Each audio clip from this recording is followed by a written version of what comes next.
اس لڑکی کی بدروح نے تمہیں دیکھ لیا ہے اور تمہاری روح کے ساتھ دل بہلا رہی ہے۔ یہ مجھے نقصان تو نہیں پہنچائے گی؟ مہدی الحسن نے حکیم کی بات سے متاثر ہو کر پوچھا۔ بدروح کی دوستی اچھی تو نہیں ہوتی، کیا آپ اس بدروح سے نجات دلا سکتے ہیں؟ میرا شک غلط ہو سکتا ہے، حکیم نے کہا۔ پہلے دوائی دوں گا، افاقہ نہ ہوا تو بدروح کا کچھ کروں گا، میرے پاس اس کا بھی علاج ہے۔ تعویذ دوں گا، عمل کروں گا، ضرورت پڑی تو اس بدروح کے ساتھ تمہاری ملاقات کرا دوں گا۔ بدروح سے نجات حاصل کرنے کا یہ بھی ایک طریقہ ہوتا ہے، بدروح کوئی نقصان نہیں پہنچائے گی۔ مہدی الحسن قابل اور ذہین جاسوس تھا، لیکن وہ عالم فاضل نہیں تھا۔ اپنی قوم کے ہر فرد کی طرح جنات، چڑیلوں اور بدروحوں کے وجود پر یقین رکھتا تھا۔ اس نے ان کی جو کہانیاں اور روایتیں سنی تھیں انہیں سچ مانتا تھا۔ حکیم کا ایک ایک لفظ اس کے دل میں اتر گیا اور اس پر بدروح کا خوف طاری ہو گیا۔ وہ حکیم کے پاس جاسوسی کے لیے نہیں، علاج کے لیے ہی گیا تھا۔ حکیم نے اسے تسلی دی کہ وہ کوئی فکر نہ کرے، لیکن وہ فکر مند ہو گیا۔ حکیم نے اسے دوائی کی صرف ایک خوراک دی اور کہا کہ رات سونے سے پہلے کھا لے۔ اس نے سونے سے پہلے یہ دوائی کھا لی، اسے فوراً نیند آ گئی۔ اس سے پہلے اس کی اتنی جلدی آنکھ کبھی نہیں لگی تھی۔ صبح آنکھ کھلی تو اس نے محسوس کیا کہ اس کی طبیعت غیر معمولی طور پر حشاش بشاش ہے۔ وہ سب سے پہلے علی بن سفیان کے پاس گیا، اسے یہ نہ بتایا کہ اس نے اس پہاڑی علاقے میں حکیم کو جڑی بوٹیاں تلاش کرتے دیکھا تھا۔ یہ بتانے والی بات نہیں تھی، کیونکہ حکیم کوئی مشکوک انسان نہیں تھا۔ وہ قاہرہ کا اتنا مشہور اور قابل حکیم تھا کہ فوج اور حکومت کے بڑے بڑے افسر بھی اس کے پاس علاج کے لیے جاتے تھے۔ اس کے متعلق یہ بھی مشہور تھا کہ تعویذ بھی دیتا اور جنات وغیرہ کو بھی قبضے میں رکھتا ہے۔ علی بن سفیان نے مہدی الحسن سے کہا کہ وہ اسی جگہ جائے، اسے وہاں کوئی نہ کوئی مشکوک انسان ضرور نظر آئے گا۔ علی بن سفیان دراصل تخریب کاروں کے ایک اڈے کی تلاش میں تھا۔ مہدی الحسن اس طرف جاتے حکیم کے پاس چلا گیا۔ وہ گڈریوں کے لباس میں تھا۔ اس نے حکیم سے کہا کہ وہ صبح سویرے اتنی دور سے یہ بتانے آیا ہے کہ رات اسے بہت گہری نیند آئی ہے اور اب وہ اتنا حشاش بشاش ہے جتنا وہ پہلے کبھی نہیں ہوا تھا۔ اگر شام تک تم اسی حالت میں رہے تو بدروح نہیں ہو سکتی، حکیم نے کہا۔ شام کو پھر آ جانا۔ مہدی اونٹ پر سوار ہوا اور اپنی ڈیوٹی پر روانہ ہو گیا۔ اس سرسبز جگہ وہ بہت دنوں سے جا رہا تھا اور سارا دن وہاں رہتا تھا۔ رات کو بھی وہاں گیا تھا، مگر اب حکیم سے ملاقات کے بعد اسے اس جگہ سے ڈر محسوس ہونے لگا۔ حکیم نے اسے بتایا تھا کہ بدروح نقصان نہیں پہنچائے گی، کیونکہ وہ محبت کی خاطر اس کی روح کے پاس آتی ہے۔ پھر بھی اندیکھی پر اسرار مخلوق کا ڈر قدرتی تھا۔ اسے ایسے محسوس ہونے لگا جیسے اس کے گرد بدروحیں منڈلا رہی ہوں۔ وہ دلیر آدمی تھا، ڈر کو دل سے نکالنے کی کوشش کرنے لگا اور بدروح کو تصور میں لانے لگا جس کا ذکر حکیم نے کیا تھا۔ اس تصور نے اسے تسکین دی اور وہ ادھر ادھر گھومنے لگا۔ اچانک اس نے محسوس کیا کہ اس کی طبیعت جو اتنی زیادہ حشاش بشاش تھی بجھ رہی ہے اور دل پر گھبراہٹ طاری ہو رہی ہے۔ اس نے اپنے آپ کو سنبھالنے کی بہت کوشش کی، لیکن گھبراہٹ بڑھتی گئی اور اس نے حکیم کو اپنی جو تکلیف بتائی تھی وہ پہلے کی نسبت زیادہ ہو گئی۔ اس نے اسی وقت حکیم کے پاس جانا چاہا، لیکن ڈیوٹی نہیں چھوڑ سکتا تھا، برداشت کرتا رہا۔ بہت دیر بعد اس کی طبیعت گھبراہٹ سے آزاد ہونے لگی اور آہستہ آہستہ اسی حالت میں آ گئی جس میں کل دوائی کھانے سے پہلے تھی۔ اسے یقین ہونے لگا کہ یہ بدروح کا اثر ہے۔ دن گزر گیا۔ اس نے اونٹوں اور بھیڑ بکریوں کو اکٹھا کیا اور انہیں وہاں لے گیا جہاں روزانہ لے جایا کرتا تھا۔ اونٹ پر سوار ہو کر وہ شہر میں حکیم کے پاس چلا گیا۔ اسے اپنی طبیعت کی یہ تبدیلی بتائی۔ حکیم نے بدروح کے شک کا اظہار کیا، لیکن ایک روز اور دوائی کھانے کو کہا۔ اس نے دوائی دے دی جو مہدی الحسن نے رات سونے سے پہلے کھا لی۔ گزشتہ رات کی طرح اسے گہری نیند آئی اور صبح طبیعت شگفتہ تھی۔ وہ روز مرہ کی طرح علی بن سفیان کے پاس گیا اور وہاں سے اپنی ڈیوٹی کی جگہ چلا گیا۔ اس کی جسمانی حالت اچھی رہی، ذہنی حالت یہ تھی کہ بدروح کا خیال غالب تھا۔ آدھا دن گزرا تو اس کی شگفتگی کم ہونے لگی۔ جو آہستہ آہستہ ختم ہو گئی اور اس کی جگہ گھبراہٹ اور اداسی آ گئی۔ اس نے دھیان ادھر ادھر کرنے کی کوشش کی اور ٹہلنے لگا۔ پھر آہستہ آہستہ طبیعت ٹھکانے آ گئی۔ اس کے کانوں میں ایسی آواز پڑی جیسے دور کہیں کوئی عورت رو رہی ہو۔ رونے کی آواز بلند ہوئی، پھر مدھم ہوتے ہوتے خاموش ہو گئی۔ مہدی الحسن جہاں تھا وہیں رہا۔ یہ کوئی بدروح رو رہی تھی، اور یہ وہی بدروح ہو سکتی تھی جس کا ذکر حکیم نے کیا تھا۔ مہدی الحسن کے دل پر خوف طاری ہوا، جس پر اس نے قابو پا لیا۔ اس نے یہ ارادہ کیا کہ بدروح سے بات کرے، لیکن حکیم نے اسے بتایا نہیں تھا کہ بدروح کے ساتھ بات کرنی چاہیے یا نہیں۔ اگر وہ کسی اور جگہ اور مختلف ماحول میں کسی عورت کے رونے کی آواز سنتا تو دوڑ کر مدد کو پہنچتا، لیکن یہاں کسی جیتی جاگتی عورت کا کوئی کام نہیں تھا۔ یہ فرعونوں کے دور کی کسی لڑکی کی بدروح تھی۔ شام کو وہ کل کی طرح حکیم کے پاس گیا اور اسے بتایا کہ اس کی حالت کیا ہوئی اور اس نے کیسی آوازیں سنی۔ حکیم گہری سوچوں میں کھو گیا اور بولا، میرا شک یقین میں بدل گیا ہے، یہ بدروح ہے۔ گھبراؤ نہیں، میں ابھی ایک تعویذ دوں گا، پھر بدروح سے پوچھوں گا کہ کیا چاہتی ہے، اس کے مطابق کچھ اور کروں گا، لیکن تمہیں ڈرنا نہیں چاہیے۔ یہ بدروح تمہارے ساتھ محبت کرتی ہے، اس لیے تمہیں کوئی نقصان نہیں پہنچائے گی۔ تم اس جگہ جاتے رہنا، اگر تم نے اس بدروح سے بھاگنے کی کوشش کی تو نقصان کا خطرہ ہے۔ حکیم نے اسے ایک تعویذ دے دیا جو اس نے اپنے بازو کے ساتھ باندھ لیا۔ میں رات کو اپنا عمل کروں گا، حکیم نے کہا۔ کل صبح میرے پاس آنا، تمہیں بتاؤں گا کہ بدروح کیا ہے۔ تم نے رونے کی جو آوازیں سنی ہیں وہ اسی بدروح کی ہیں۔ یہ بدروح شیطان نہیں، پھر بھی کوشش کروں گا کہ تمہیں اس سے نجات مل جائے۔ مہدی الحسن دل پر تذبذب اور ہیجان لے کر چلا گیا۔ اگلے روز مہدی الحسن کو علی بن سفیان کی طرف سے کچھ اور ہدایات ملیں۔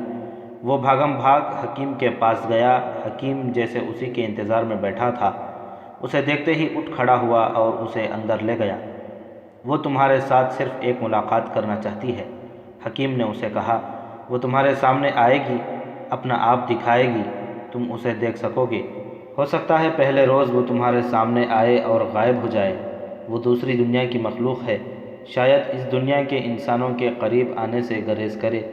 اگر اس نے ایسا ہی کیا تو تمہیں اگلے روز پھر جانا پڑے گا۔ کہاں؟ وہیں جہاں تم ہر روز جاتے ہو، حکیم نے کہا۔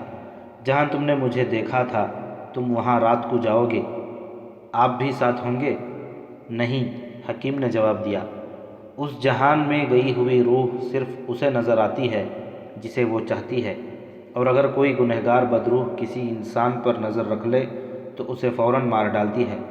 یہ بدروح جو تمہیں ملنا چاہتی ہے کسی کو پریشان کرنے والی نہیں۔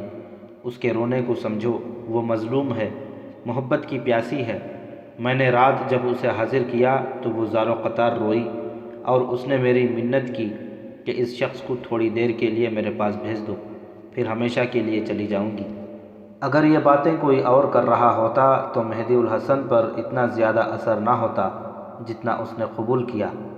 یہ باتیں اس حکیم کی زبان سے نکل رہی تھیں جس سے مہدی الحسن کے بڑے حاکم بھی متاثر تھے۔ وہ حکیم بھی تھا اور عالم بھی۔ اس کے بولنے کا انداز ایسا تھا جو سننے والے کی روح میں اتر جاتا تھا۔ اس نے مہدی الحسن کو یقین دلایا کہ رات کو اس بدروح کی ملاقات سے اس پر کوئی خوف طاری نہیں ہوگا، اور اسے نقصان نہیں بلکہ شاید کچھ فائدہ بھی ملے۔ ایک احتیاط بھی ضروری ہے، حکیم نے اسے کہا۔ کسی کے ساتھ اس بدروح کے متعلق یا اس کی ملاقات کے متعلق کوئی بات نہ کرنا۔ اگر تم نے یہ راز فاش کر دیا تو نقصان کا خطرہ ہے۔ تم اپنی دنیا کے انسانوں کو دھوکہ دے سکتے ہو۔ عالم غیب میں گئی ہوئی روح کا راز فاش کرو گے تو میں بتا نہیں سکتا کہ تمہارے جسم کے کون سے 2 اعضاء ہمیشہ کے لیے بیکار ہو جائیں گے۔ دونوں ٹانگیں سوکھ جائیں گی، یا دونوں بازو یا دونوں آنکھیں بینائی سے محروم ہو جائیں گی۔ اب میں تمہیں جو بات بتانے لگا ہوں یہ بھی ایک راز ہے۔ یہ راز تمہیں اس لیے دے رہا ہوں کہ تم عبرت حاصل کرو۔ یہاں کی فوج کے 2 اعلیٰ رتبے کے کمانڈر رات کے وقت مارے گئے ہیں۔ کسی کو معلوم نہیں کہ وہ کس طرح مرے ہیں۔ مجھے 2-3 بدروحوں نے بتایا ہے کہ انہیں بدروحوں نے مارا ہے۔ انہوں نے بدروحوں کے راز فاش کر دیے تھے۔ وہ کس طرح؟ مہدی الحسن گوار گڈریا اور صحرائی خانہ بدوش بنا ہوا تھا، لیکن وہ دراصل جاسوس تھا۔ وہ ان دو کمانڈروں کی موت کا سراغ لینا چاہتا تھا۔ اس نے حکیم سے تفصیل پوچھی۔ میں ایسی راز کی بات کسی کو نہیں بتا سکتا، حکیم نے کہا۔ جتنی اجازت تھی اتنی بتا دی ہے۔ تم بالکل خاموش رہنا، اپنے اس راز کے ساتھ واسطہ رکھو جو میں تمہیں بتا رہا ہوں۔ یہ بھی نہ سوچنا کہ میں تمہاری ذات میں کسی لالچ اور کسی اجرت کے بغیر اتنی دلچسپی کیوں لے رہا ہوں۔ میں ان روحوں اور بدروحوں کی خواہشات کا پابند ہوں۔ اگر میں انہیں ناراض کر دوں تو میرا علم بیکار ہو جائے گا، اور بدروحیں میرا بھی وہی حشر کر دیں جو وہ اپنے دشمنوں کا کرتی ہیں۔ اس روح نے جو تمہیں دیکھ کر روتی ہے، مجھے کہا ہے کہ میں اس کے ساتھ تمہاری تھوڑی سی دیر کی ملاقات کرا دوں، تو یہ میرا فرض ہے کہ اس کی خواہش پوری کروں۔ اگر میں اس سے نہ ملوں تو کیا ہوگا؟ وہ بدروح بن کر تمہاری روح پر اپنا سایہ کرے گی، حکیم نے جواب دیا۔ تم نے مجھے اپنی جو تکلیف بتائی تھی وہ کوئی جسمانی تکلیف نہیں، یہ روحانی عارضہ ہے۔ اس نے تم پر ابھی اپنا پورا اثر نہیں ڈالا تھا۔ تم کوئی نیک انسان ہو، تمہاری نیکی تمہارے کام آئی ہے۔ تم نے میرے ساتھ اس تکلیف کا ذکر کر دیا۔ خدائے ذوالجلال جس پر رحمت فرمانا چاہتے ہیں اس کے لیے وہ کسی انسان کو سبب بنا دیتے ہیں۔ یہ کرشمہ اللہ کی ذات کا ہے کہ تم نے مجھے وہاں دیکھ لیا اور ہم دونوں ملے۔ اس رحمت سے ڈرو نہیں۔ اگر تم اس بدروح کی ملاقات کی خواہش کر دو گے تو وہ اس دنیا میں تمہیں بہت فائدے دے گی۔ ایک فائدہ یہ ہو سکتا ہے کہ وہ نہایت خوبصورت لڑکی کے روپ میں گوشت پوست کا زندہ جسم بن کر تمہیں جب چاہو گے ملا کرے گی۔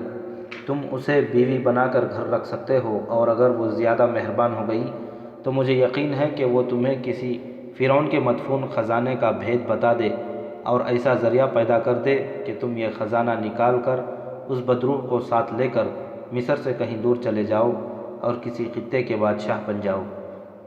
ملاقات کب ہوگی؟ آج رات چلے جاؤ گے، حکیم نے کہا۔ حکیم نے اسے ایک اور تعویذ دیا اور بہت سی ہدایات دیں، خطروں سے بھی آگاہ کیا اور فائدے بھی بتائے، اور زور دے کر کہا کہ ڈرنا نہیں۔ وہاں پہنچنے کا وقت بھی بتایا جو رات تاریک ہو جانے کے کچھ دیر بعد کا تھا۔ مہدی الحسن عجیب و غریب سے تاثرات لے کر وہاں سے اٹھا اور اپنی روزمرہ کی ڈیوٹی پر چلا گیا۔ دن وہاں گزارا اور سورج غروب ہونے سے بہت پہلے واپس چلا گیا۔ رات تاریک ہوئی تو پھر وہ وہاں موجود تھا، مگر اب ڈیوٹی پر نہیں، بدروح کی ملاقات کے لیے گیا تھا۔ ایسی تاریک تنہائی اور ایسے سنسان ماحول میں اسے خوفزدہ ہونا چاہیے تھا، لیکن حکیم کی باتیں اسے حوصلہ دے رہی تھیں۔ اس نے بازو کے ساتھ 2 تعویذ باندھ رکھے تھے اور وہ اپنے طور پر کوئی ورد بھی کر رہا تھا۔ وہ اس جگہ پہنچ گیا جو اسے حکیم نے بتائی تھی۔ یہ پہاڑیوں کے اندر تھی، درخت بھوتوں کی طرح نظر آتے تھے۔ ماحول اس قدر خاموش تھا کہ مہدی الحسن کو اپنے دل کی دھڑکن بھی سنائی دے رہی تھی۔ اسے رونے کی وہی آواز سنائی دی جو اس نے دن کو سنی تھی۔ وہ اس آواز کی طرف چل پڑا۔ کچھ دیر خاموشی طاری رہی۔ وہ ذرا سا چل کر رک گیا۔ اب کے رونے کی آواز اس کے عقب سے آنے لگی۔ یہ بھی دور تھی۔ وہ اس طرف چل پڑا۔ اس جگہ سے وہ واقف تھا، اس لیے آسانی سے چلا جا رہا تھا۔ یہ آواز بھی خاموش ہو گئی۔ مہدی الحسن نے بلند آواز سے کہا، مجھے اپنا آپ دکھاؤ گی یا اسی طرح ڈراتی رہو گی؟ اسے اپنے یہی الفاظ سنائی دیے۔ اگر اسے یہ علم نہ ہوتا کہ یہ اس کی اپنی صدائے بازگشت ہے تو وہ ڈر کے مارے بھاگ جاتا۔ یہ صحرائی پہاڑیاں تھیں جو دیواروں کی طرح کھڑی تھیں۔ ان میں سے زیادہ تر عمودی اور کچھ ڈھلانی تھیں۔ مہدی الحسن کو اپنی آواز 3-4 بار سنائی دی۔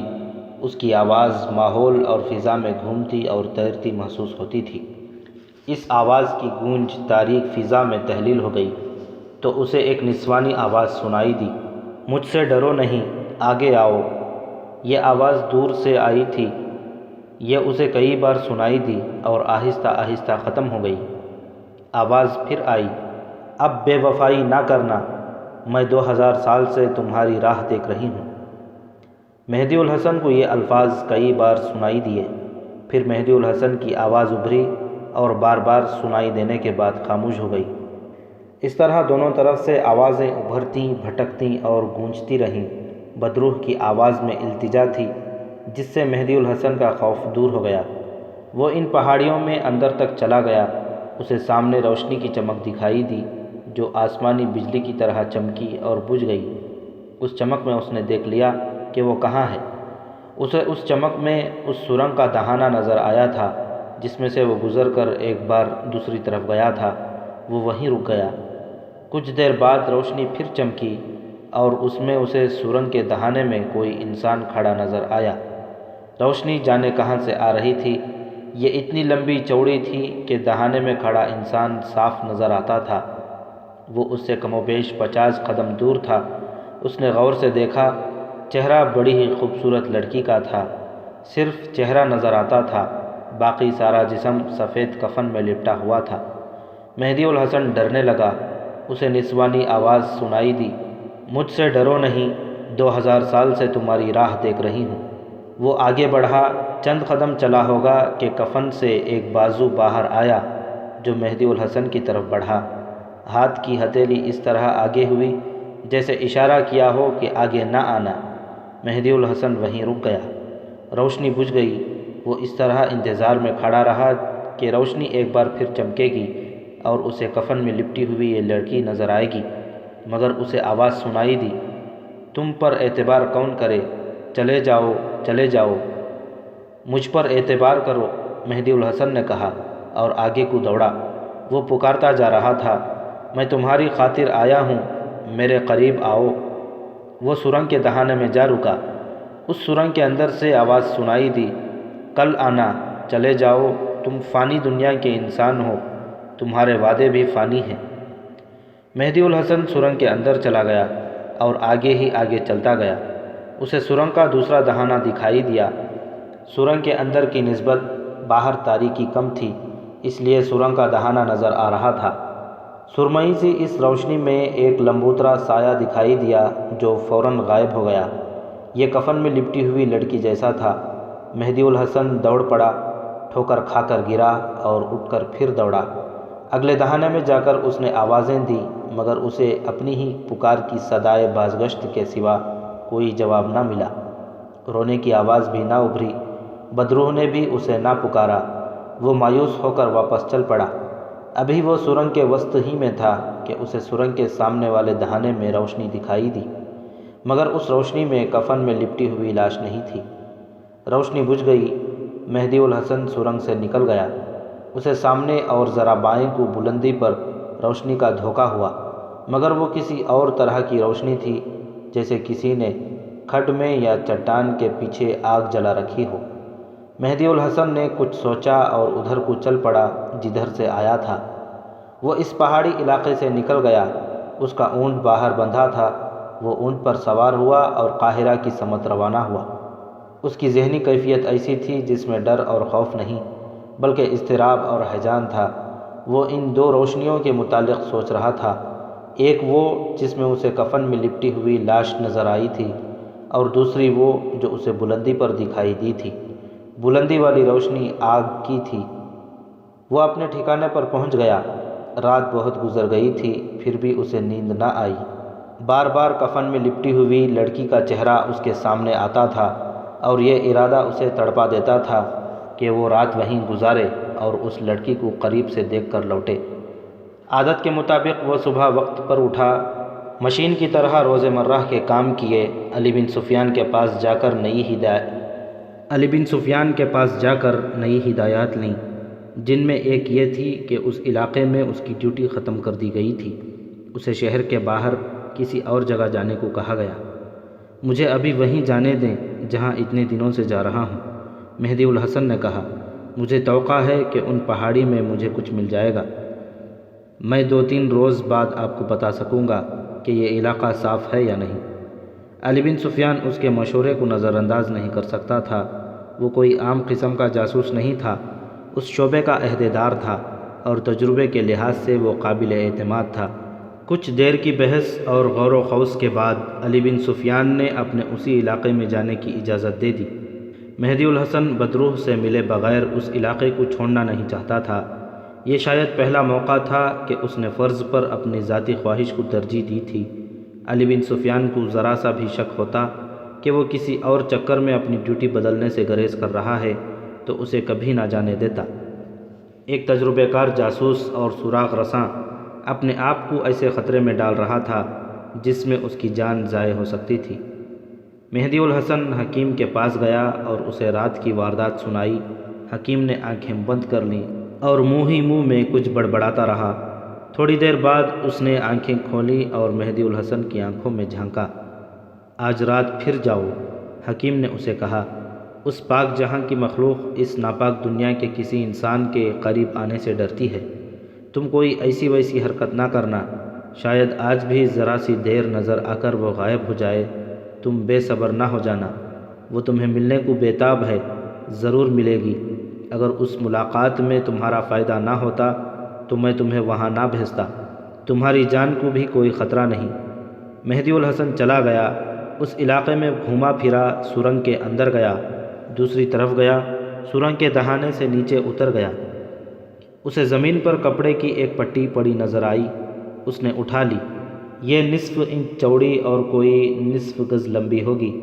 اسے وہ دیکھتا رہا اور اپنے پاس رکھ لی۔ وہ پھر سرنگ میں داخل ہوا اور باہر آ گیا۔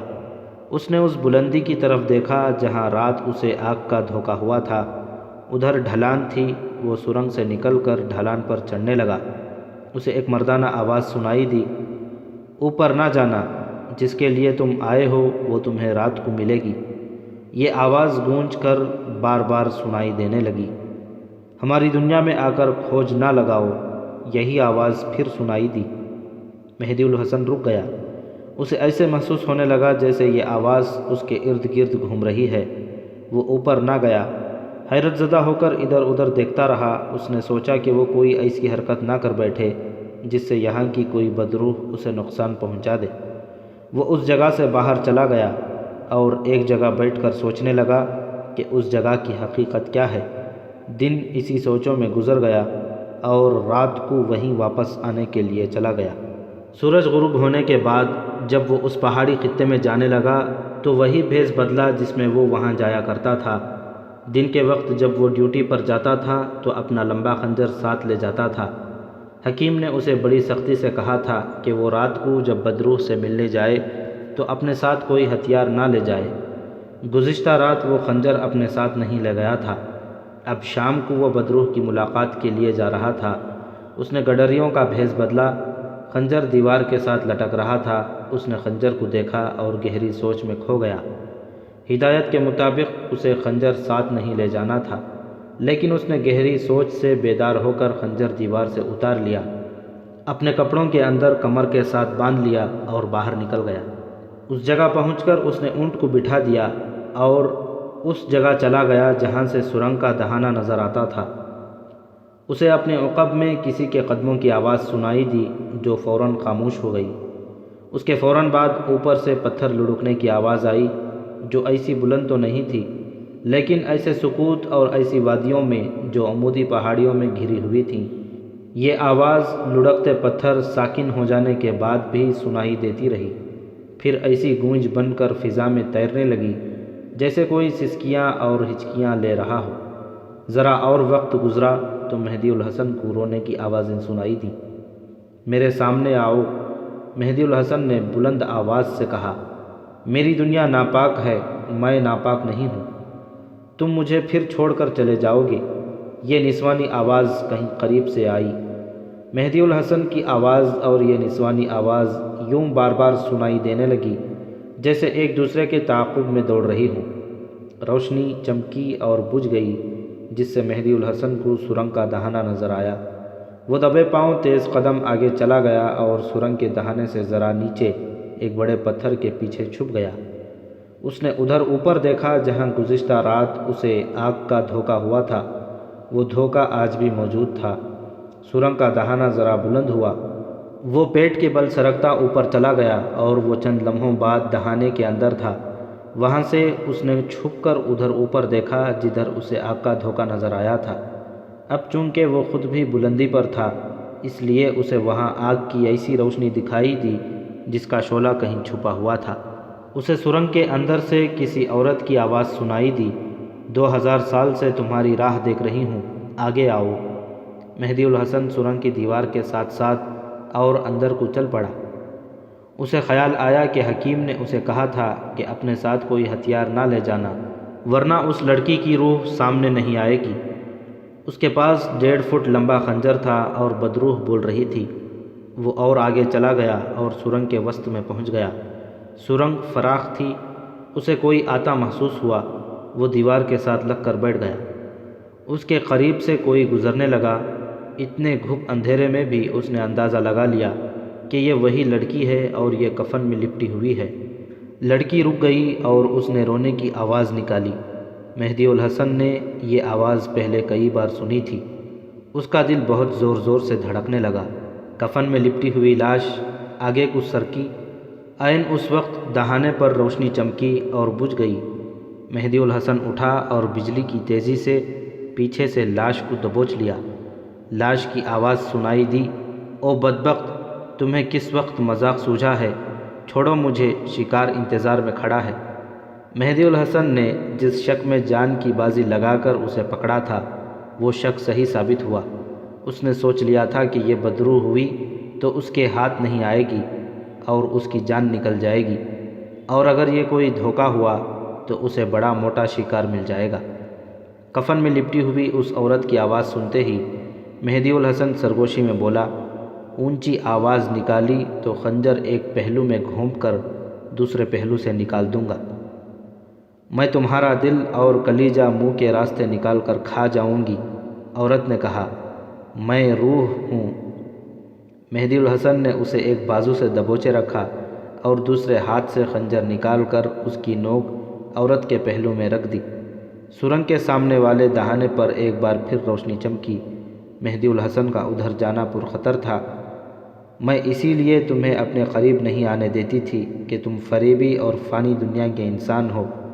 عورت نے رندی ہوئی اور اثر انگیز آواز میں کہا، 2000 سال سے تمہاری راہ دیکھ رہی ہوں۔ تمہارا انتظار ختم ہو گیا ہے۔ مہدی الحسن نے کہا، اب تم روحوں کی پاک دنیا میں واپس نہیں جاؤ گی، تم اب میری ناپاک دنیا کی عورت ہو۔ میں عورت نہیں، اس نے کہا، میں جوان لڑکی ہوں، میں حسین لڑکی ہوں۔ میں اونچا نہیں بولوں گی، میری بات غور سے سن لو۔ میں جانتی ہوں کہ تم کون ہو اور یہاں کیوں آئے ہو۔ تم مجھے اتنے اچھے لگتے ہو کہ میں نے تمہیں حاصل کرنے کا فیصلہ کر لیا اور یہ طریقہ اختیار کیا ہے۔ تو چلو میرے ساتھ، مہدی الحسن نے کہا۔ نہیں، لڑکی نے کہا، تم میرے ساتھ چلو۔ میں تمہارے ساتھ گئی تو ہم دونوں بھوکے مریں گے، تم میرے ساتھ آئے تو فرعونوں کا خزانہ ہمارا ہوگا، پھر تمہیں ویرانوں میں بھٹکتے پھرنے اور تھوڑی سی تنخواہ کے عوض جاسوسی کرتے پھرنے کی ضرورت نہیں پڑے گی۔ تم یہاں کیا کر رہی ہو؟ خزانہ نکال رہے ہیں، لڑکی نے کہا۔ میں بہت سے آدمیوں کے ساتھ ہوں۔ وہ سب کہاں ہیں؟ میرے ساتھ چلو، سب تمہارا استقبال کریں گے، لڑکی نے کہا۔ مجھے روشنی میں دیکھو گے تو خزانوں کو اور اپنی دنیا کو بھول جاؤ گے۔ مہدی الحسن جو خوشبو اس لڑکی کے جسم سے سونگھ رہا تھا وہ اس پر خمار طاری کر رہی تھی۔ اس نے اس لڑکی کو جب اپنے بازوؤں میں دبوچا تو اس نے محسوس کر لیا تھا کہ یہ جسم ایمان خریدنے کا اثر رکھتا ہے۔ لڑکی کی آواز میں ترنم تھا، اس پر نشہ طاری ہو چلا تھا۔ اس لمحے سرنگ کے دہانے پر روشنی پھر چمکی۔ مہدی الحسن بیدار ہو گیا۔ اس نے لڑکی سے یہ پوچھنا مناسب نہ سمجھا کہ اس کے آدمی سرنگ کے پیچھے بھی ہیں یا نہیں۔ سامنے کے دہانے کی طرف وہ نہیں جانا چاہتا تھا کیونکہ ادھر کے متعلق اسے یقین تھا کہ ادھر آدمی ہوں گے اور روشنی کا انتظام تو ادھر تھا ہی۔ اٹھو، اس نے لڑکی کو اٹھایا اور کہا، کفن اتارو۔ مہدی الحسن نے کفن سے لمبی اور چوڑی پٹیاں پھاڑیں۔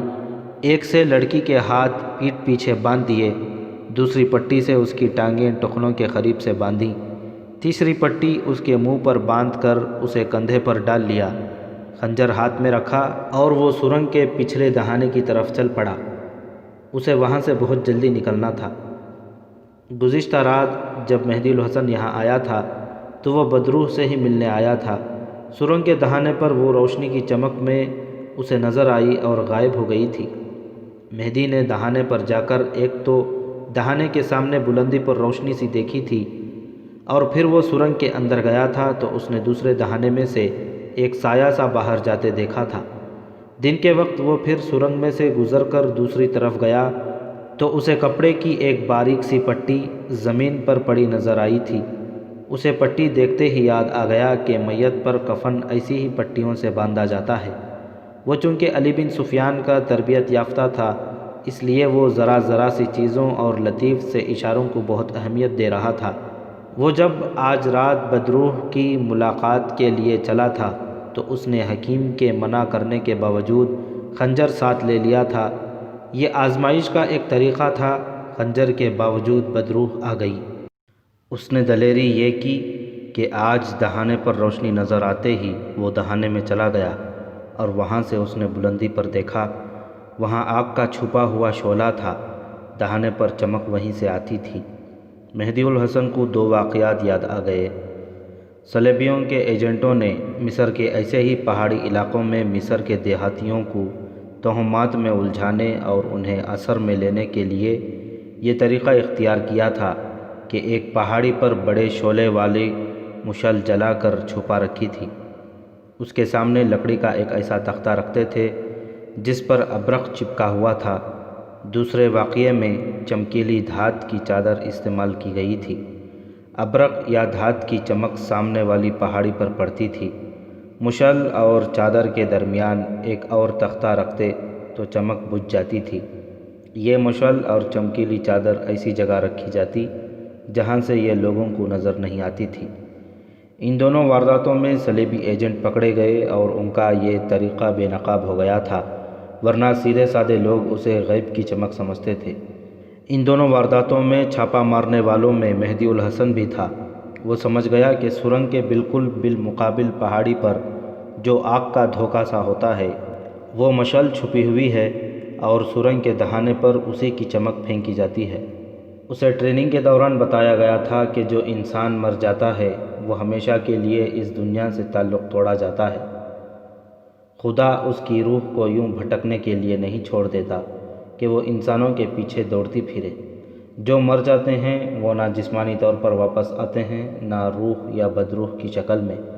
مہدی الحسن کو ٹریننگ میں یہ اٹل حقیقت ذہن نشین کرائی گئی تھی کہ انسان کو خدا نے اتنی زیادہ جسمانی اور روحانی قوت عطا کی ہے جو پہاڑوں کو ریزہ ریزہ کر سکتی ہے۔ ایمان جتنا مضبوط ہوگا یہ قوت اتنی ہی زیادہ ہوگی۔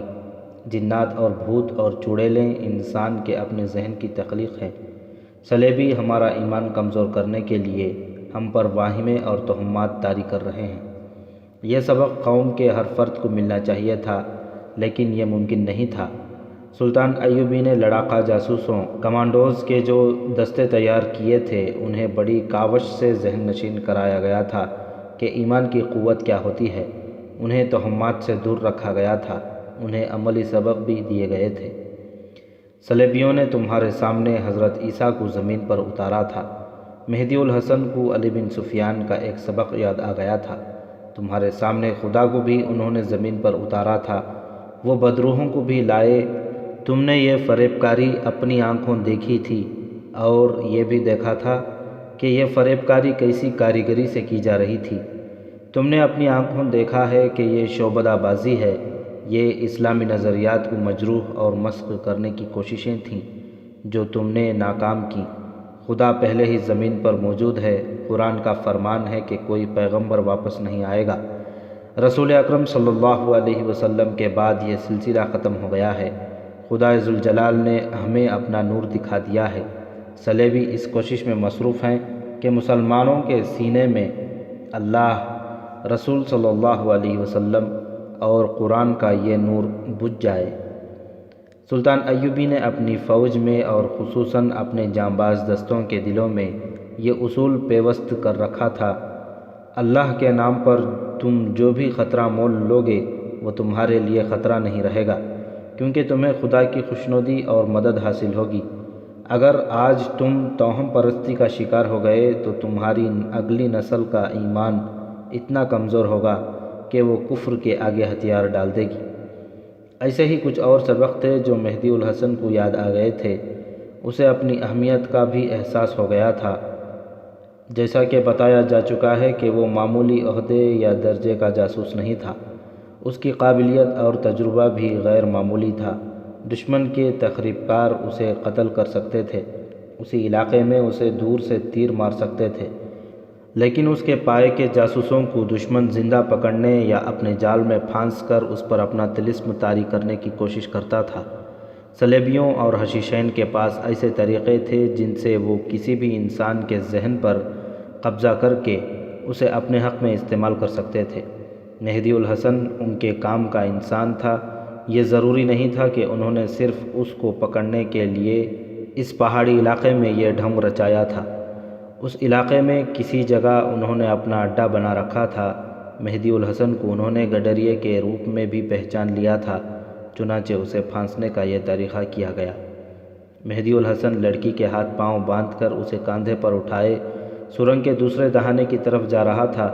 اسے سارے سبق یاد آ گئے تھے اور اس کے گرد سلطان ایوبی کی آواز گونج رہی تھی۔ جس طرح ایک غدار پوری قوم کو ذلت اور رسوائی میں ڈال سکتا ہے، اسی طرح ایک حریت پسند جاں باز پوری قوم کو بڑے سے بڑے خطرے سے بچا سکتا ہے۔ مہدی الحسن کے دل میں یہ احساس ایک بڑا ہی مضبوط جذبہ بن کر بیدار ہوا کہ اس کی قوم جو گہری نیند سو رہی ہے، وہ اسی کے بھروسے پر سو رہی ہے۔ وہ جاسوسوں کی زمین دوز جنگ کا جاں باز تھا۔ اسے معلوم تھا کہ قوم بہت بڑے لشکر کا اور گھوڑ سواروں کے طوفان کا اور تیروں کی بوچھاڑوں کا مقابلہ کر سکتی ہے، لیکن دشمن کے جاسوسوں اور تخریب کاروں کا مقابلہ صرف ایک یا دو جاسوس ہی کر سکتے ہیں۔ مہدی الحسن مصر اور اپنی قوم کا واحد پاسبان اور سلامتی کا ضامن بن گیا، مگر ایک سوال اسے پریشان کر رہا تھا: کیا حکیم بھی دشمن کے تخریب کاروں کے گروہ کا فرد ہے؟ اس کا ذہن تسلیم کرنے پر آمادہ نہیں تھا کہ اتنا عالم، معزز اور صاحب حیثیت طبیب، جس کی عزت حکام بالا بھی کرتے تھے، دشمن کا ساتھی ہو سکتا ہے۔ اسے یاد آیا کہ اسے جو سبق دیے گئے تھے اور اس کے اپنے جو تجربے اور مشاہدے تھے، ان سے ان پر یہ حقیقت واضح ہوئی تھی کہ ایمان فروشی کا عہدے اور رتبے کے ساتھ کوئی تعلق نہیں۔ اس نے دیکھا یہ تھا کہ ایمان کا سودا عموماً اونچے رتبے کے لوگ کرتے ہیں، اور زیادہ بڑا بننے کے لالچ میں آ کر بعض انسان ایمان گروی رکھ دیتے ہیں۔ اس کے سامنے اب یہ مسئلہ تھا کہ لڑکی کو ساتھ لے کر وہ کس طرف سے باہر نکلے اور اپنے اونٹ تک پہنچے۔ لڑکی سے وہ اس لیے رہنما نہیں لینا چاہتا تھا کہ وہ اسے غلط راستے پر ڈال کر کسی اور جال میں پھانس سکتی تھی۔ وہ جس راستے سے آیا تھا اس راستے کو وہ اب مسدود سمجھتا تھا۔ روشنی پھینکنے والوں نے دہانے پر 2-3 بار روشنی پھینکی تھی، مگر لڑکی کو مہدی الحسن نے سرنگ میں دبوچ رکھا تھا۔ لڑکی کی وہ آواز بھی بند ہو گئی تھی جو مہدی الحسن کو بدروح کا تاثر دیتی تھی۔ ان حالات میں اسے یہ خطرہ نظر آ رہا تھا کہ ادھر اس گروہ کے آدمی نیچے اتر آئے ہوں گے۔ سرنگ کی دوسری طرف اسے معلوم نہیں تھا کہ کسی طرف سے باہر جانے کا راستہ ہے یا نہیں۔ وہ لڑکی کو اٹھائے سرنگ سے باہر نکل گیا۔ ایک طرف دہانے سے کچھ دور جا کر اس نے لڑکی کو زمین پر بٹھا دیا اور اس کے منہ سے پٹی کھول کر کہا: کیا تم بتاؤ گی کہ میں کس طرف سے جاؤں جدھر تمہارا کوئی آدمی نہ ہو؟ اگر اکیلے جاؤ تو بتا سکتی ہوں۔ تم میرے ساتھ چلو گی؟ مہدی الحسن نے کہا: مجھے پھانسنے کی کوشش کرو گی تو میں اپنے آپ کو زندہ نہیں رہنے دوں گا، نہ تمہیں زندہ چھوڑوں گا۔ میں تمہیں وہ راز بتا دوں جو تم جاننا چاہتے ہو تو اکیلے چلے جاؤ گے۔ میں وہ راز جان چکا ہوں، مہدی الحسن نے کہا۔ مجھے راستہ بتاؤ، مجھے صرف ایک بار روشنی میں دیکھ لو، لڑکی نے کہا، پھر مجھے اپنا سمجھنا۔ ایک بار میرے ساتھ چلے چلو، میں تمہیں دھوکہ نہیں دے رہی۔ لڑکی نے مہدی الحسن کی مردانگی کو بھڑکانے کے جتن کیے، زر و جواہرات کے لالچ بھی دیے، مگر اسے راستہ نہ بتایا۔ مہدی الحسن نے پٹی سے اس کا منہ بند کر دیا اور خود ہی ایک محفوظ راستہ سوچ لیا۔ یہ راستہ پہاڑیوں کے اوپر تھا۔ اس نے لڑکی کو وہیں بیٹھے رہنے دیا اور اوپر چڑھنے لگا۔ نیچے کسی کی آواز سن کر وہ وہیں دبک گیا۔ کوئی مرد اس لڑکی کو پکار رہا تھا۔ مہدی الحسن آہستہ آہستہ نیچے آ گیا اور لڑکی کے قریب ایک بڑے پتھر کے پیچھے چھپ کر بیٹھ گیا۔ اس آدمی نے لڑکی کو شاید دیکھ لیا تھا۔ تم بولتی کیوں نہیں؟ اس آدمی نے پوچھا اور اوپر آنے لگا۔ لڑکی کا منہ بند تھا۔ وہ آدمی اس کے قریب آ بیٹھا اور بولا: کیا ہوا ہے تمہیں؟ ادھر نہیں گئی؟ مہدی الحسن اس کے عقب میں تھا، فاصلہ 2-4 قدم تھا۔ اس نے اٹھ کر اس آدمی کی پیٹھ میں خنجر کا بھرپور وار کیا، فوراً بعد دوسرا وار کیا۔ جوان آدمی کے دونوں وار دور تک اتر گئے، اس آدمی کی آواز بھی نہ نکلی۔ مہدی الحسن نے اسے گھسیٹ کر اس پتھر کے نیچے پھینک دیا جس کے پیچھے وہ چھپا تھا۔ اس نے لڑکی کو کندھے پر ڈالا اور پہاڑی پر چڑھ گیا۔ یہ کوئی اونچی پہاڑی نہیں تھی، اوپر سے چوڑی تھی۔ وہ اس پر چلنے لگا۔ اس کے لیے آسان طریقہ یہ تھا کہ رات بھر کہیں چھپا رہتا اور دن کی روشنی میں نکل جاتا، لیکن اس کی کوشش یہ تھی کہ بہت جلد قاہرہ پہنچ جائے تاکہ حکیم کی گرفتاری اور اس علاقے کو محاصرے میں لینے کا انتظام صبح سے پہلے ہو جائے۔ اس نے ادھر ادھر دیکھا جہاں مشعل کی روشنی تھی۔ اب چونکہ وہ خود بلندی پر تھا، اس لیے اسے بالمقابل بلندی پر مشعل صاف نظر آ رہی تھی۔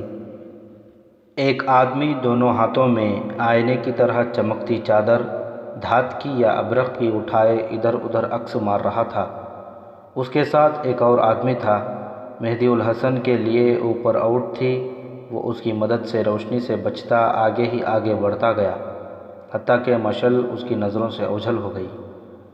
اسی پہاڑی خطے میں دور اندر جہاں تک کوئی مسافر اور کوئی گڈریا نہیں پہنچ سکتا تھا، ایک پہاڑی کے دامن میں غار کا تنگ سا داہنہ تھا۔ اس کے پیچھے غار اتنا وسیع تھا جو غار نہیں بلکہ بہت ہی کشادہ کمرہ تھا۔ اس میں بہت سے آدمی بیٹھے تھے، 2 لڑکیاں بھی تھیں۔ اب تک اسے واپس آ جانا چاہیے تھا، ایک آدمی نے کہا۔ آ جائے گی، ایک اور نے کہا۔ یہاں کون سا خطرہ ہے، آج وہ اسے لے کے ہی آئے گی۔ آدمی کام کا ہے، ایک نے کہا۔ کمبخت بہت تجربے کار ہے، ہم اسے تیار کر لیں گے۔ اتنے میں ایک اور آدمی دوڑتا اندر آیا اور بولا، گوپل مرا پڑا ہے اور لڑکی کا کچھ پتہ نہیں چل رہا کہ کہاں ہے۔ گوپل کو خنجروں سے ہلاک کیا گیا ہے۔ وہ مہدی الحسن کہاں ہے؟ کسی نے پوچھا۔ کہیں نظر نہیں آ رہا، اسے جواب ملا۔ اس کا اونٹ یہیں ہے، وہ خود کہیں نظر نہیں آ رہا۔ سب باہر کو 2 مشعلیں اٹھا کر دوڑ پڑے اور سرنگ کے دہانے تک گئے۔ وہاں ان کے ساتھی کی لاش پڑی تھی۔ سرنگ میں جا کر دیکھا، لڑکی کا کفن پڑا تھا۔ اس کے لیڈر نے سب سے کہا کہ 2 آدمی باہر چلے جاؤ، اگر باہر سے کوئی خطرہ آئے تو اطلاع دو، اگر وہ نظر آئے تو اسے پکڑ لو، مقابلہ کرے تو مار ڈالو، اور باقی آدمی پھیل جاؤ، وہ یہیں کہیں ہوگا۔ اگر وہ صبح تک نہ ملے تو یہاں سے نکلو۔ اس وقت مہدی الحسن لڑکی کو کندھے پر اٹھائے ایک مشکل میں پھنسا ہوا تھا۔ وہ سرنگ والی پہاڑی سے دور نکل گیا تھا۔ آگے پہاڑی دیوار کی طرح ہو گئی تھی، نہ دائیں ڈھلان تھی نہ بائیں، اور یہ بلند تھی۔ یہ بالکل دیوار تھی جس پر بیک وقت دونوں پاؤں نہیں رکھ سکتے تھے، اور اس پر اس طرح بیٹھ گیا جیسے گھوڑے پر بیٹھتے ہیں۔ وہ آگے کو سرکنے لگا۔ لڑکی کو کندھے پر سنبھالنا اور توازن قائم رکھنا مشکل ہو رہا تھا۔ لڑکی نے اس کے توازن کو بگاڑنے کے لیے تڑپنا شروع کر دیا۔ مہدی الحسن کو معلوم تھا کہ یہاں سے گرا تو ہڈیاں ٹوٹ جائیں گی۔ اس سے اس نے اندازہ لگایا کہ یہاں جو بھید ہے وہ اتنا قیمتی اور نازک ہے کہ یہ لڑکی اسے چھپائے رکھنے کی خاطر مہدی الحسن کو اپنے ساتھ گرا کر خود بھی مرنے کی کوشش کر رہی ہے۔ یہ دیوار ختم ہونے میں نہیں آ رہی تھی اور لڑکی اس سے سنبھل نہیں رہی تھی۔ ادھر لڑکی کے گروہ کے آدمی تلاش اور تعاقب میں پھیل گئے۔ ان کے لیے یہ زندگی اور موت کا سوال تھا۔ تخریب کاری کے اڈے کا پکڑے جانا ان کی شکست تھی، اور ان میں سے جنہیں پکڑے جانا تھا ان کے لیے بڑی ہی اذیت ناک موت تھی۔ مہدی الحسن نے لڑکی کے گرد بازو اس قدر زور سے لپیٹ لیا کہ اس کی پسلیاں ٹوٹنے لگیں۔ وہ تو اپنی روح کی بھی طاقت استعمال کر رہا تھا۔ آخر یہی طاقت اسے دیوار سے گزار لے گئی۔ آگے جو چوٹی آئی وہ خاصی چوڑی تھی۔ مہدی الحسن نے لڑکی کو زمین پر پٹخ دیا اور غضبناک آواز میں بولا، کیا تم میرا راستہ روک لو گی؟ اس نے لڑکی کو اپنے غصے کا ذائقہ چکھانے کے لیے 2-4 قدم پیٹھ کے بل گھسیٹا اور کہا، میرے لیے کوئی مشکل پیدا کی تو میں تمہیں اسی طرح گھسیٹ کر لے جاؤں گا، مرتی ہو تو مر جاؤ۔ اسے دور نیچے ایک مشعل دکھائی دی۔ وہ بہت تھک گیا تھا اور وہ محسوس کرنے لگا تھا کہ خطرے سے نکل آیا ہے۔ مگر اس جگہ سے نکلنا ابھی ٹیڑھا مسئلہ بنا ہوا تھا۔ اسے بہت جلدی قاہرہ پہنچنا تھا۔ اس نے لڑکی کے پاؤں کھول دیے، ہاتھ پیٹھ پیچھے بندھے رہنے دیے، اسے آگے کر لیا اور خنجر کی نوک اس کی پیٹھ کے ساتھ لگا کر کہا، چلو میرے کہے بغیر دائیں بائیں نہ گھومنا۔ تعاقب میں جو آدمی نکلے تھے وہ سرنگ میں اور اس کے ارد گرد وادیوں میں گھوم پھر رہے تھے۔ 2 آدمی اس جگہ جا کھڑے ہوئے جہاں سے مہدی الحسن اندر آتا جاتا تھا۔ مہدی الحسن ڈھلانوں میں اترتا اور چڑھائیاں چڑھتا ایک ایسی چٹان پر جا پہنچا جہاں آگے کچھ بھی نہیں تھا۔ وہ زمین کا بھیدی تھا۔ اسے اتنا تجربہ تھا کہ اندھیرے میں بھی اجنبی زمین کے خد و خال بھانپ لیا کرتا تھا۔ اسے یہ سمجھنے میں کچھ دیر لگی کہ نیچے دریا ہے اور یہ دریائے نیل ہے۔ اس نے لڑکی کے ہاتھ بھی کھول دیے اور منہ سے بھی پٹی اتار دی۔ چٹان کی ڈھلان کھڑی تھی۔ لڑکی سے کہا کہ بیٹھو اور نیچے کو سرکو۔ دونوں سرک کر نیچے گئے۔ پانی کی آواز صاف سنائی دینے لگی۔ چٹان کی ڈھلان ختم ہو چکی تھی۔ وہ ابھی دریا کی سطح سے بلند تھے۔ اس نے لڑکی سے کہا کہ دریا میں کودو۔ لڑکی بولی، میں تیرنا نہیں جانتی۔ مہدی الحسن نے خنجر نیام میں ڈالا اور لڑکی کو اپنے بازوؤں میں لے لیا جیسے بغلگیر ہوا جاتا ہے۔ اس نے لڑکی کو مضبوط گرفت میں لیے ہوئے دریا میں چھلانگ لگا دی۔ دریا کا رخ قاہرہ کی طرف تھا۔ لڑکی کو اس نے دانستہ چھوڑ دیا۔ اس نے دیکھا کہ لڑکی تیر رہی ہے۔ مجھے معلوم تھا کہ تم تیر سکتی ہو، مہدی الحسن نے کہا۔ تمہیں ہر ڈنگ سکھا کر ہمارے ملک میں بھیجا جاتا ہے۔ زیادہ زور نہ لگاؤ، دریا ادھر ہی جا رہا ہے جدھر ہم جا رہے ہیں۔ ان کے ایک طرف چٹانیں اور پہاڑیاں کھڑی تھیں۔ انہیں تلاش کرنے والے اس کوہ سار کے دوسری طرف بھاگ دوڑ رہے تھے۔ لڑکی نے تیرتے تیرتے ایک بار پھر کوشش کی کہ مہدی الحسن کو اپنے جوان جسم کا اسیر بنا لے، لیکن اس نے کوئی اثر نہ لیا۔ بہت دور آگے جا کر جب مہدی الحسن نے دیکھا کہ وہ خطرے کے علاقے سے دور آ گیا ہے، منہ میں 2 انگلیاں ڈال کر خاص انداز سے سیٹیاں بجائیں۔ وہ تیرتا بھی گیا اور وقفے وقفے سے سیٹیاں بھی بجاتا گیا۔ تھوڑی دیر بعد اسے دور سے ایسی ہی سیٹی سنائی دی۔ پھر سیٹیوں کا تبادلہ ہوا۔ ایک کشتی ان کے قریب آ گئی۔ مہدی الحسن کو معلوم تھا کہ جس طرح سرحد پر گشتی سنتری گھومتے پھرتے رہتے ہیں، اسی طرح دریا میں بھی گشتی پہرا ہوتا ہے۔ خطرے کے وقت ایک دوسرے کو بلانے کے لیے وہ منہ سے اسی طرح سیٹی بجایا کرتے تھے۔ یہ کشتی گشتی سنتریوں کی تھی۔ مہدی الحسن نے اپنا تعارف کرایا۔ سنتریوں نے اسے اور لڑکی کو کشتی میں بٹھا لیا۔ علی بن سفیان گہری نیند سویا ہوا تھا۔ اسے ملازم نے جگایا اور بتایا کہ مہدی الحسن نام کا ایک آدمی ایک لڑکی کو ساتھ لے کے آیا ہے۔ مہدی الحسن کا نام ہی کافی تھا۔ علی بن سفیان اچک کر اٹھا اور باہر کو دوڑا۔ مہدی الحسن اور لڑکی کے کپڑوں سے پانی ٹپک رہا تھا۔ دونوں کو کمرے میں بٹھایا۔ قندیل جل رہی تھی۔ مہدی الحسن نے پہلی بار لڑکی کا چہرہ دیکھا اور سوچا کہ لڑکی نے ٹھیک کہا تھا کہ مجھے روشنی میں دیکھو تو سب کچھ بھول جاؤ گے۔ مہدی الحسن نے حکیم کا نام لے کر کہا، اس کے گھر پر فوراً چھاپا مارے۔ مہدی، علی بن سفیان نے حیرت زدہ ہو کر پوچھا، کس کی بات کر رہے ہو؟ کیا ایمان فروشی کوئی نئی خبر ہے؟ مہدی الحسن نے کہا اور لڑکی سے پوچھا، حکیم تمہارا ساتھی ہے نا؟ یہاں جھوٹ بولو گی تو انجام بڑا ہی بھیانک ہوگا۔ لڑکی نے سر جھکا لیا۔ علی بن سفیان نے اس کے بھیگے ہوئے سر پر ہاتھ رکھ کر کہا، یہاں تمہارے ساتھ وہ سلوک نہیں ہوگا جو تم سوچ رہی ہو۔ تمہارے حسن اور جوانی کے لیے ہم پتھر ہیں، اور جب ہم بے بس عورت کی عزت کرنے پر آتے ہیں تو ہم ریشم کی طرح ملائم اور نرم ہیں۔ حکیم تمہارا ساتھی ہے۔ لڑکی نے اس بات میں سر ہلایا۔ مہدی الحسن نے نہایت مختصر طور پر سنایا کہ وہ کیا دیکھ کر آیا ہے اور حکیم نے اسے بدروح کا کس طرح جھانسا دیا تھا۔ علی بن سفیان نے ملازم اور اپنے محافظوں کو بلایا اور انہیں مختلف کمانڈروں کی طرف پیغامات دے کر دوڑا دیا۔ کوتوال غیاث بلبیس کو بھی بلوایا۔ اس نے اس قسم کے ہنگامی حالات کے لیے زیادہ نفری کا ایک دستہ تیار کر رکھا تھا جو چند منٹوں میں کارروائی کے لیے تیار ہو جاتا تھا۔ مہدی الحسن کی رپورٹ پر یہ دستہ فوراً تیار ہو گیا۔ علی بن سفیان نے غیاث بلبیس کے سپرد یہ کام کیا کہ حکیم کے گھر پر چھاپا مارے اور اسے گرفتار کر کے اس کے مکان اور دوائی خانے کو سر مبہر کر دے۔ اس نے خود سواری کو ساتھ لیا، ایک گھوڑے پر مہدی الحسن کو، دوسرے پر لڑکی کو بٹھایا اور واردات والے علاقے کو روانہ ہو گیا۔ وہ جگہ بہت دور نہیں تھی۔ لڑکی کے گروہ کے آدمی اس وقت تک تلاش سے مایوس ہو چکے تھے۔ انہوں نے تھک ہار کر فیصلہ کیا کہ وہ وہاں سے نکل بھاگیں۔ انہیں خدشہ یہ تھا کہ لڑکی اگر قاہرہ پہنچ گئی تو وہ نشاندہی کر دے گی۔ گروہ میں اختلاف پیدا ہو گیا۔ کچھ آدمی کہتے تھے کہ مہدی الحسن کا اونٹ یہیں ہے، وہ اگر نکل گیا ہے تو اتنی جلدی قاہرہ نہیں پہنچ سکے گا۔ اسی کشمکش میں انہوں نے وہاں سے بھاگنے میں وقت ضائع کر دیا۔ آخر وہ اپنا سامان سمیٹ کر غار نما کمرے سے نکلے، مگر انہیں گھوڑے کے قدموں کے دھماکے سنائی دینے لگے۔ باہر نکلنے کا راستہ بند ہو چکا تھا۔ علی بن سفیان کے سواروں نے مشعلیں جلا لیں اور وادیوں میں پھیل گئے۔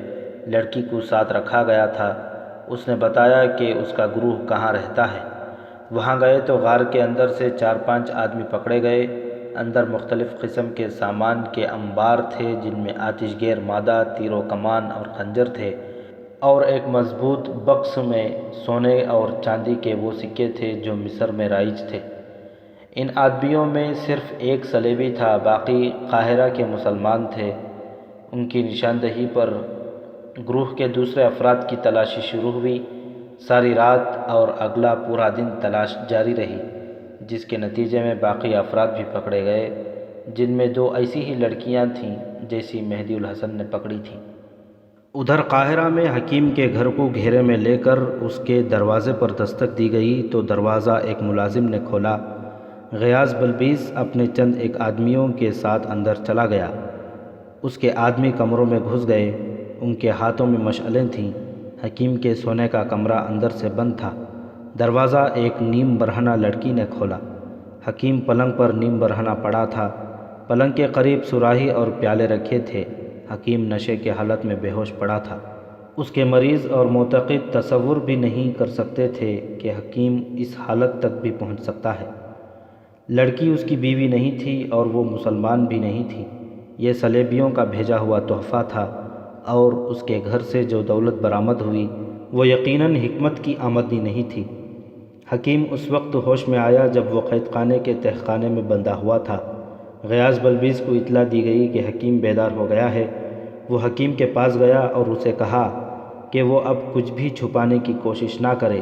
ذرا سی پس و پیش کے بعد اس نے اپنے جرم کا اعتراف کر لیا۔ اس نے 2 نائب سالاروں کے نام لے کر بتایا کہ وہ مصر میں سلطان ایوبی کا تختہ الٹنا چاہتے تھے۔ یہ گروہ صلیبیوں نے تیار کیا تھا۔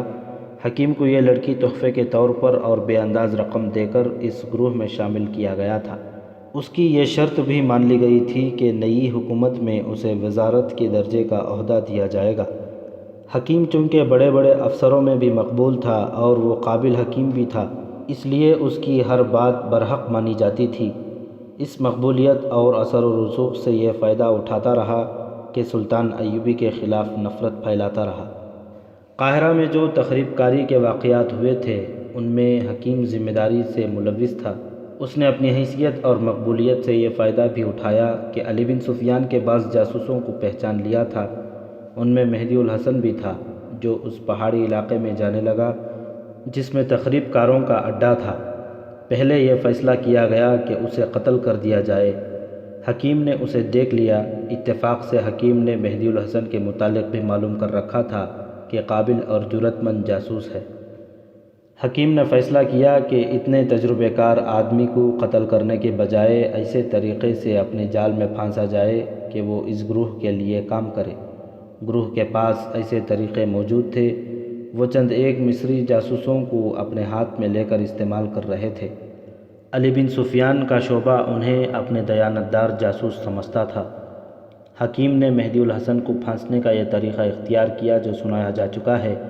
اسے پورا یقین تھا کہ مہدی الحسن اتنی حسین بدروح کے جھانسے میں آ جائے گا۔ آگے حشیشین اور صلیبی ماہرین اس کے ذہن کو اپنے قبضے میں لے لیں گے۔ یہ کوئی مشکل کام نہیں تھا، اور جو طریقہ اختیار کیا گیا تھا وہ کوئی عجوبہ نہیں تھا۔ یہ ایک عام طریقہ تھا یہ طریقہ اور یہ شعبدہ بازی صرف ان پر کامیاب نہیں ہوتی تھی جن کا ایمان مضبوط ہوتا تھا۔ مہدی الحسن انہی ایمان والوں میں سے تھا۔ جو 2 کمانڈر پر اسرار طور پر مر گئے تھے، ان کے متعلق حکیم نے بتایا کہ انہیں قتل کیا گیا تھا۔ دونوں کو حکیم نے وہ زہر دیا تھا جس سے ذرہ بھر تلخی محسوس نہیں ہوتی تھی۔ انسان اپنے اندر کوئی تکلیف یا تبدیلی محسوس نہیں کرتا تھا اور 12 گھنٹوں بعد اچانک مر جاتا تھا۔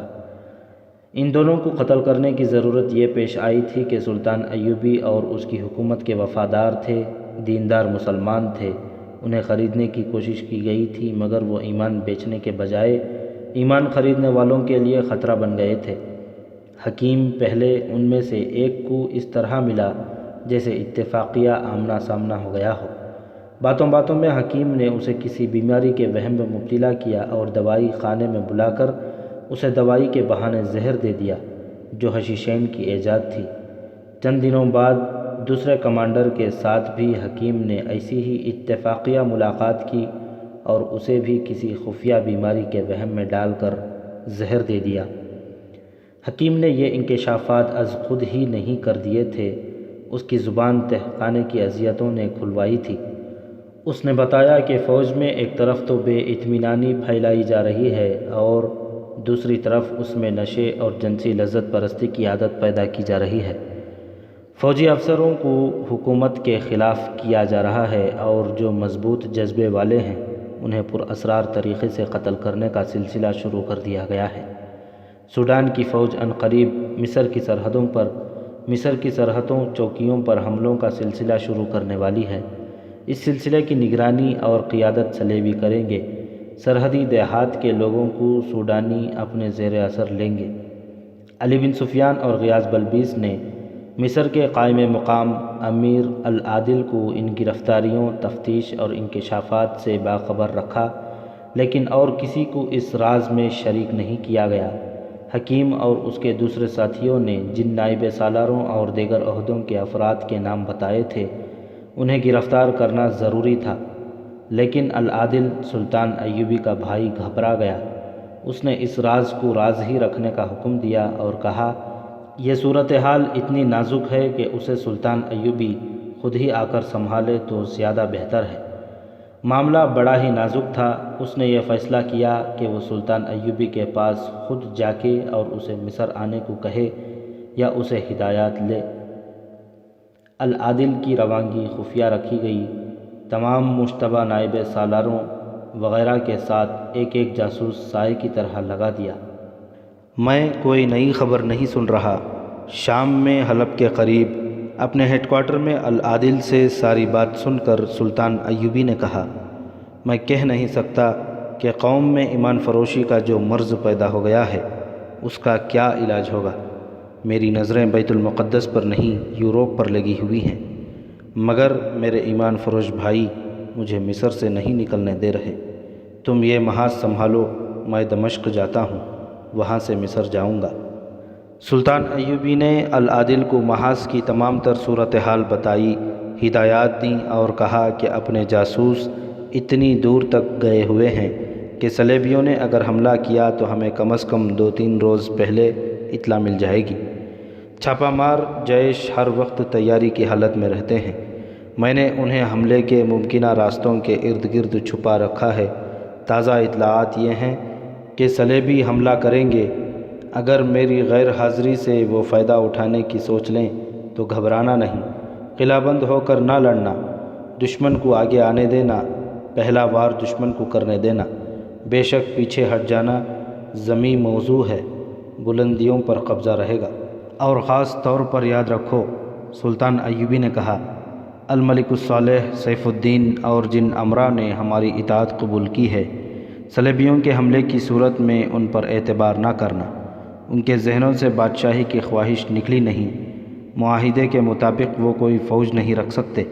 میں نے ان کے اندر تک جاسوس بھیج دیے ہیں اور میں نے زندگی میں پہلی بار اپنے اصول کے خلاف یہ انتظام کر دیا ہے کہ ہمارے یہ مسلمان بھائی ذرا سی بھی مخالفانہ حرکت کریں تو انہیں قتل کر دیا جائے۔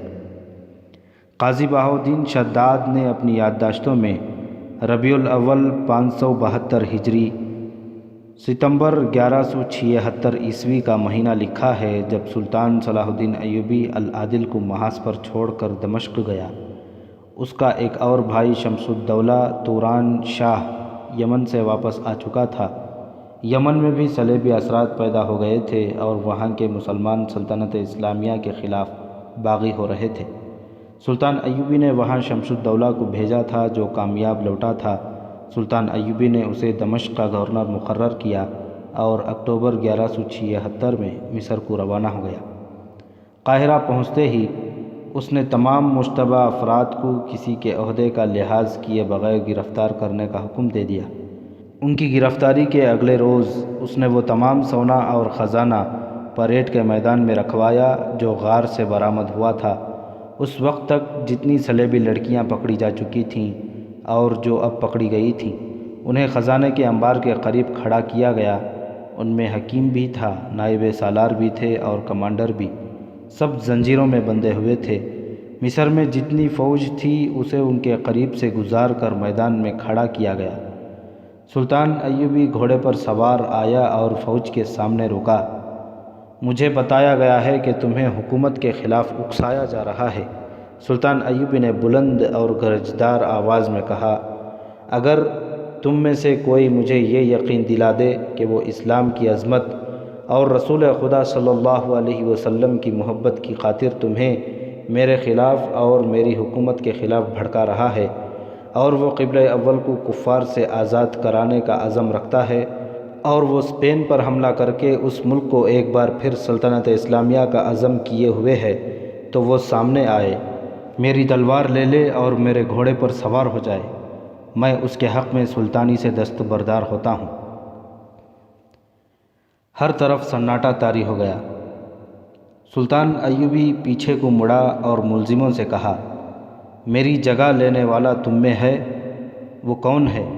آگے آؤ۔ رب کعبہ کی قسم، میں سچے دل سے اپنی حکومت اس کے حوالے کر دوں گا اور خود اس کے حکم کا پابند رہوں گا۔ خاموشی، گہرا سکوت۔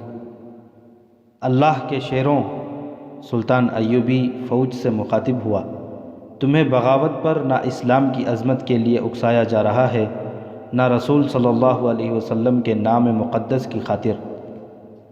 تمہیں جو خزانہ دکھایا گیا ہے اور جو لڑکیاں تمہارے سامنے کھڑی ہیں، یہ وہ انعام ہے جو ان لوگوں کو دیا گیا ہے، یہ ان کے ایمان کی قیمت ہے۔ میں ان سب سے کہتا ہوں کہ آگے آئیں اور کہیں کہ میں نے جو کہا ہے یہ جھوٹ ہے۔ کوئی آگے نہ آیا۔ سلطان ایوبی گھوڑے سے اترا، اسے اپنے گھوڑے کے قریب لے جا کر کہا، میرے گھوڑے پر سوار ہو جاؤ اور کہو کہ ایوبی جھوٹ بول رہا ہے۔ حکیم گھوڑے پر سوار ہو گیا مگر اس نے سر جھکا لیا۔ کہو سلطان جھوٹ بول رہا ہے، سلطان نے غضبناک آواز میں کہا۔ حکیم نے سر اٹھایا اور بلند آواز سے کہا، سلطان ایوبی نے جو کہا ہے سچ کہا ہے، اور وہ گھوڑے سے کود آیا۔ وقائع نگار لکھتے ہیں کہ سلطان ایوبی کو پہلی بار غصے میں دیکھا گیا۔ حکیم گھوڑے سے اتر کر سر جھکائے کھڑا تھا۔ سلطان ایوبی نے تلوار نکالی اور ایک ہی وار میں حکیم کا سر تن سے جدا کر دیا۔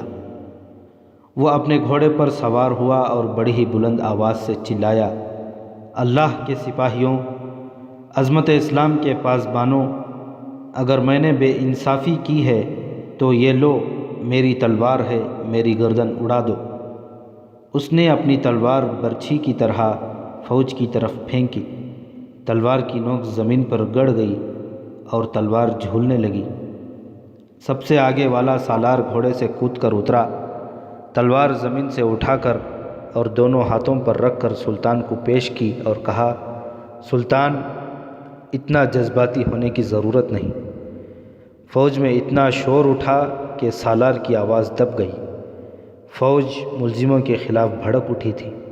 سلطان ایوبی نے ہاتھ اوپر کر کے فوج کو خاموش کیا اور تخریب کاروں کے جرائم سنائے۔ اسی روز سلطان ایوبی نے سوڈان کو اپنا ایلچی اس تحریری پیغام کے ساتھ روانہ کر دیا کہ اگر سوڈان کی فوج نے مصر کی سرحد پر ذرا سی بھی بدامنی پیدا کی تو اسے مصر پر حملے کا تصور کیا جائے گا۔ اور اس کے جواب میں ہم سوڈان پر حملہ کرنے میں حق بجانب اور آزاد ہوں گے، اور ہم سوڈان پر اسلامی پرچم لہرا کر دم لیں گے۔